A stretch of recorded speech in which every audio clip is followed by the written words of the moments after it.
Hey, thanks so much for listening to the Ridge Community Church podcast.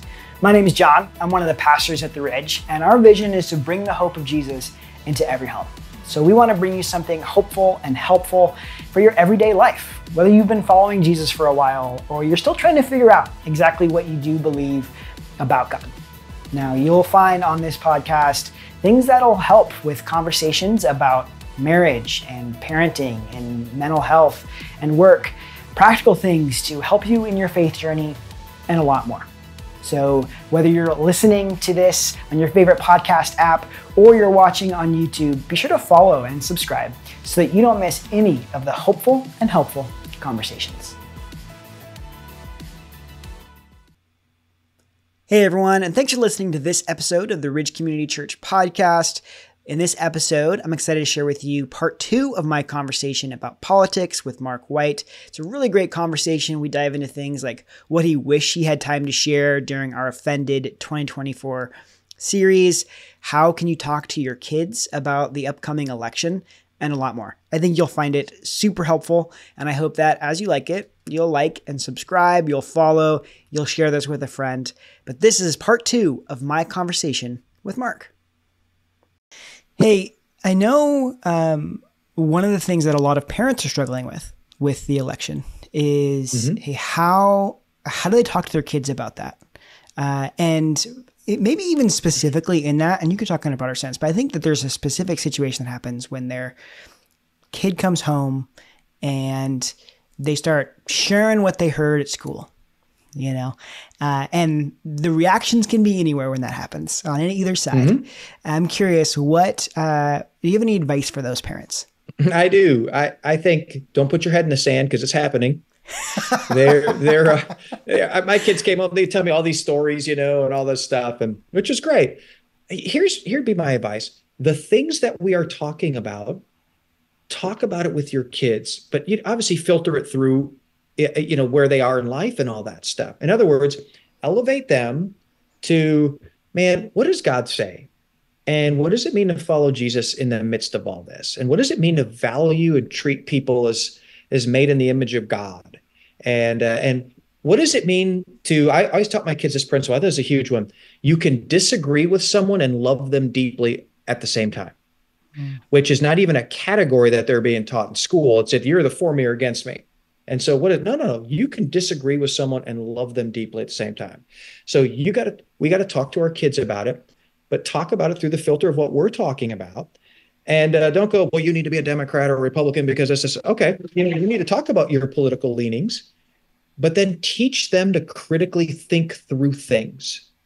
And what does that look like and all that stuff? Because this critical thinking shouldn't be just something we teach them in politics.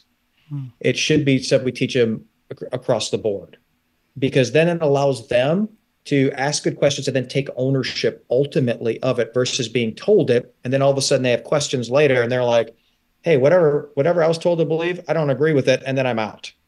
Critical thinking allows that process for them, being able to go, hey, mom and dad, or mom or dad, I'm wrestling with this. Okay. Why are you wrestling with that? So that's what I would encourage. Yeah, it sounds like creating that conversation. Like obviously you have nobody wants their kid to not align the same way that they do. But giving them the tools to work through it sounds like it's more effective than just being like, nope, this is the way it is, So. Well, I had this time where one of the kids came home and they're like, hey, we watch CNN at school all day. I said, okay. Well, tell me why you watch CNN. Well, the teacher said this is the only objective news source. And I kind of chuckled. And I said, I don't think there's a such thing as an objective news source nowadays. Okay. So I said, but okay. And then we just had this really engaging conversation of okay, well, why do you think she really picked that? And then, what about this? And so what does that mean to see it through that filter? And, how do you think you should look at that? And we just had a great conversation about it. Yeah. I think that's really powerful. Okay. One of the things that you talked through in, I think just this last weekend, was this idea that there's these key values that Jesus upheld that the early church really latched onto as, if they were a political party, it would have been their platform, right? And you went through 5 of them, and there was a split. A couple were heavily currently say be more supportive of Democrat. The other were more supportive of Republican. And I love that the peacemaker one was neither, because man, that's so right. But I'm curious. So part of the reason why the parties latch onto it is because they valued that platform, that value higher than the other things, right? And you gave us this call to like not do that, right? Don't value. You can't latch onto one at the expense of the other. That's what we see happening all the time. Yeah. But I think our default setting is to do that, is to latch onto one. Maybe it's the one that it's the most close to your passion areas, or hits you close to the closest to your family. How do you avoid doing that? What do you do when you find yourself in a position where you realize, man, I have one that's at the expense of all the others? Well, 2 things with that, John. The first one is the point of the exercise was to go, okay, not any are fully aligned. Yeah. And then strategically speaking, our political parties try to elevate and go, hey, you need to pick one. And then all these other ones aren't as important. It's like, no, they're all important to God. Okay. So if that's the case, then the first thing is just knowing whatever party you're aligning with, you hold that loosely. That is something that we know that they don't fully align with God. And so I'm a kingdom person first. And so there's going to be things about the party I affiliate with that they don't align with God. So what does that mean? The party's going to try to get you to fully align with them, but you go, no, I'm not going to do that. And so you got to be okay living in that tension. And that's a real tension, but we talked about that tension. I said, that's the tension point. And as a Jesus follower, there are going to be things that we fall for politically that Jesus is not for politically, whatever party you're a part of. Okay. So John, I think that's the first and the biggest thing. That's a real thing. The second thing is I see this time and time again, is that people will arrive at certain positions on some of the things I talked about, and they didn't arrive on them based on, well, what does Jesus say about it? What does the Bible say about it? They don't go with that. They go, what does culture say? And what am I used to believing about it? And with that, it's a hard thing. Okay. So this is not easy to do. It's a hard thing. And there are some positions where you just got to go, oh, I've held on to that so tightly, but because I'm a kingdom person, I don't like it. I don't want to do it, but I am going to default to what Jesus says. And here's the thing, that's really, really hard to do. But I always tell people this, do you know that there's some things in the Bible that I don't like? I don't like them. I wish they weren't there. And, but here's the thing, I don't go, well, I'm just going to ignore those things and keep doing what I'm going to do. No, that grieves God, because ultimately it says, God, I don't really believe that you want what's best for me and people. So we got to get to this place where we go, God, I don't like this. And you got to be honest with God about it. I don't like this, but you know what, God, ultimately I'm going to default to you. And I'm not there yet, but I need you to help me to get there. So those would be the 2 big things right there. You know how very few people really wrestle through some of these things and get to a place where they actually change their mind? They'd rather hold on to them so tightly for whatever reason, rather than go like, I need to be open-handed with some of this stuff because I might not have the right position that honors God here. Yeah. And be okay with that. Well, I don't want to be a hateful person. Who says you got to be a hateful person? Actually, you're going to elevate higher and hopefully love more deeply because of it.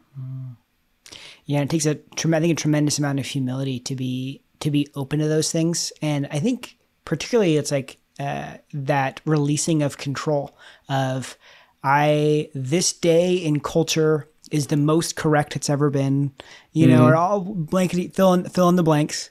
And everyone gives their opinion. Everyone's just giving their opinion all the time.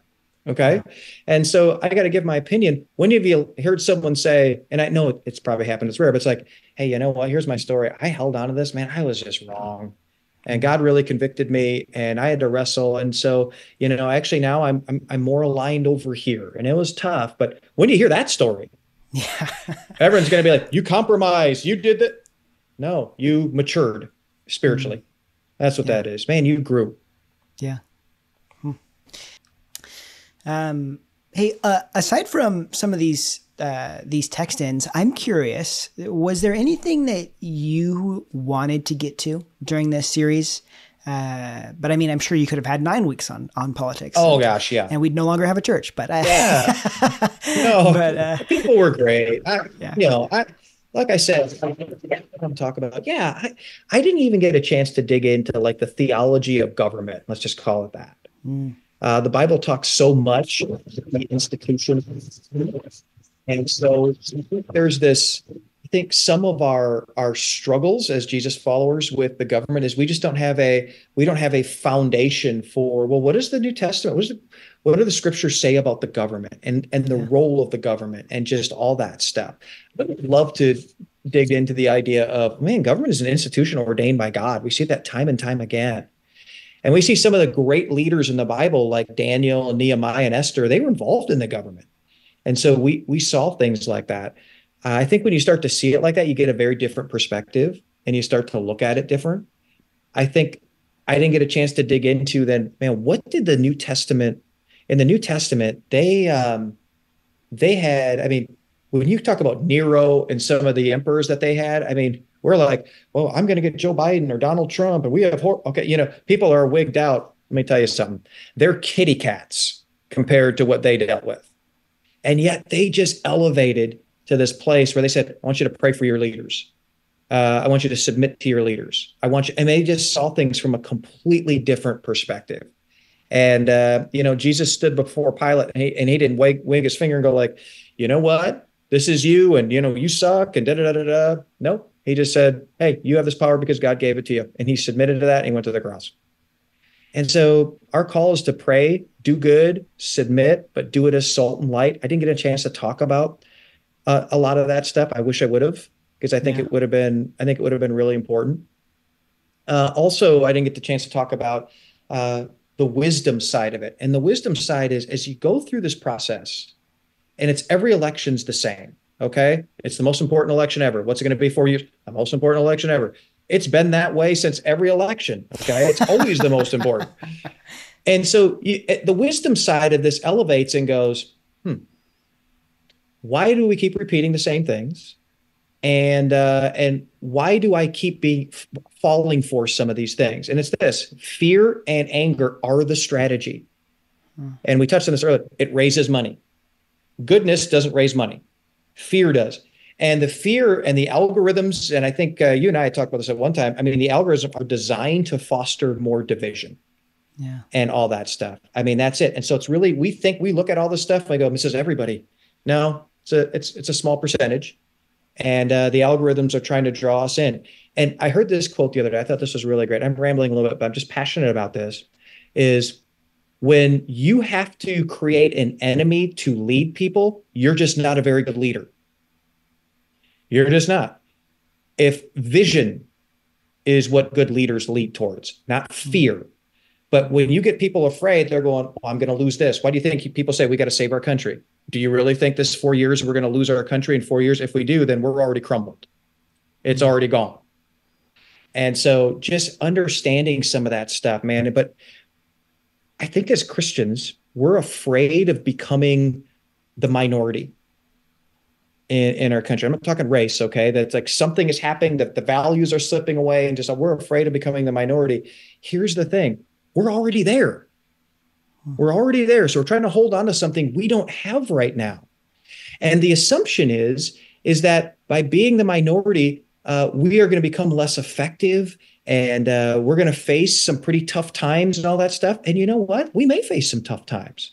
That's a real, I don't want that, but that might be the case. But here's what we know. In the book of Acts, we see that renewal follows persecution. We see the pattern over and over again. Renewal follows persecution. And you look at places like China and Iran and all that stuff, man, they are going through renewal right now, and they're the most persecuted places, but they are exploding with growth. So the reality is that we're trying to hold on to something that we don't have, and we're making assumptions about what happens if this happens that is just not true. And so we got to just elevate above that and see just from a bigger perspective and a bigger picture. And that might be what God is doing. Final thing. I think a lot of us are angry, and it's easy for us to just kind of latch on to politics or a policy or whatever. And the reason is because we're latching our identity onto those things. And it's an identity thing. We're identifying with those things. And here's the thing: politics wants us to do that. It's the strategy, man. If I can get you to identify here, I've got you. I've got you. And so we ride the wave of emotions because our identity is being rocked with some of these things. And the reality is that as a Jesus follower, it's not our identity. That's small, man. You don't want your identity to be that. That's nothing. That minimizes us and it minimizes people. Man, our identity is, we're a son or a daughter of God. That he loves us so much. He valued us. He gave himself, and he looks at us and goes, oh man, you're so precious to me. Man, I got something for you. And so I think that identity thing is huge. So there's my diatribe, John. There it is right there. Yeah. That was awesome. I think I'm super curious, and maybe you answered it with the last one. But when you shared about that concept of the motivation of using fear and anger as a tactic, and sometimes it's in a subtle way, right? Sometimes it's in a subtle way. Sometimes it's not in a subtle way. But it sounds like the way that we work through that in ourselves is a little bit of, I call it preventative maintenance, right? Where it's like, what do you do before you interact with those things versus trying to like solve the problem after you're angry and afraid. It sounds like the identity piece is huge. It is. It's huge. It's huge. And John, the fear and anger thing, I was listening to, this was a couple of years ago. I thought this was fascinating. I was listening to an interview with someone who oversaw the religious side of things for a Democrat president and then one for a Republican president. And here's what they both said. It was fascinating. They said that they have experts on each side that targets Christians to fear and anger. And they said this: they're the most easily duped. They're the most easily duped. Wow. And so once again, just got to be wiser than that, and see above that. God is sovereign, and does it mean everything's going to turn out okay? No, it might not. That might not be his plan. Yeah. But here's what we know, man. We are part of something bigger, and it's what our country needs the most. And our country needs us to elevate as far as that's concerned. Yeah. Mark, and it almost sounds like, I wonder if some people that you talk about being easily duped and the importance of identity, I would bet there's a lot of people that believe their identity is in the way they're a follower of Jesus. But maybe it's more about, for them, they're actually identifying with a different part than their real identity in Jesus.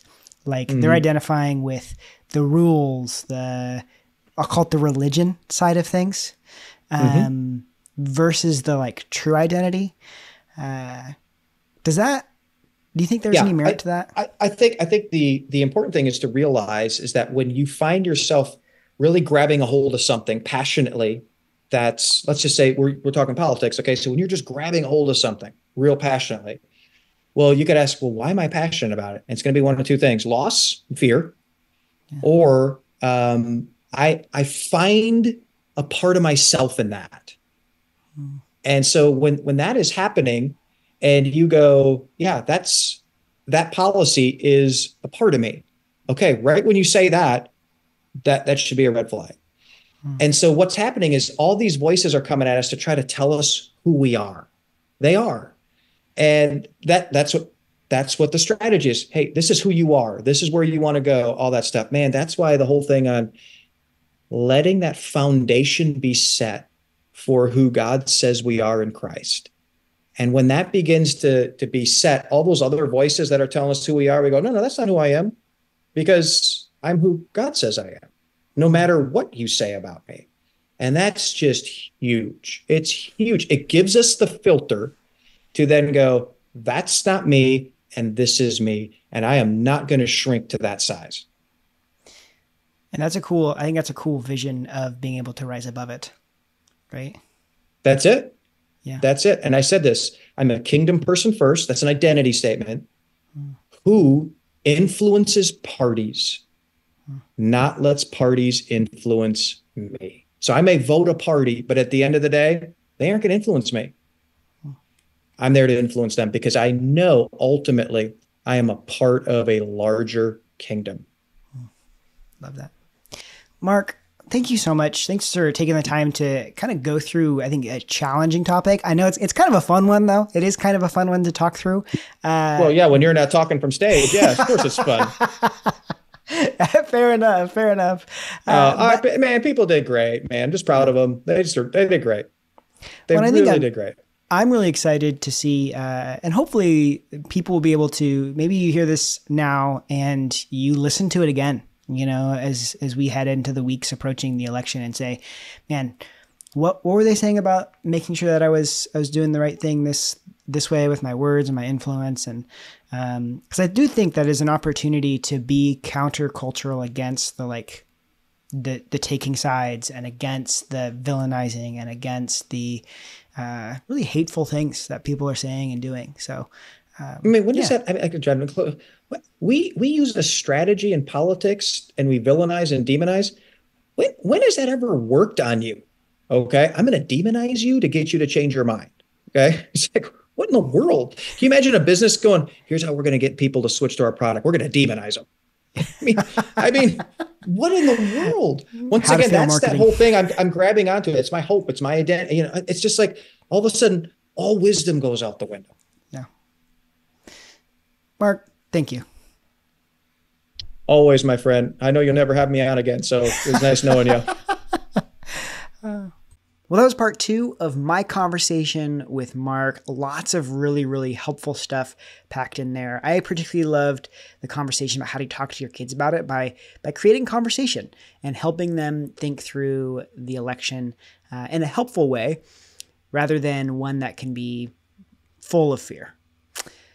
Thank you so much for listening to this episode of the Ridge Podcast. Make sure you like and subscribe so that you don't miss any hopeful and helpful conversations.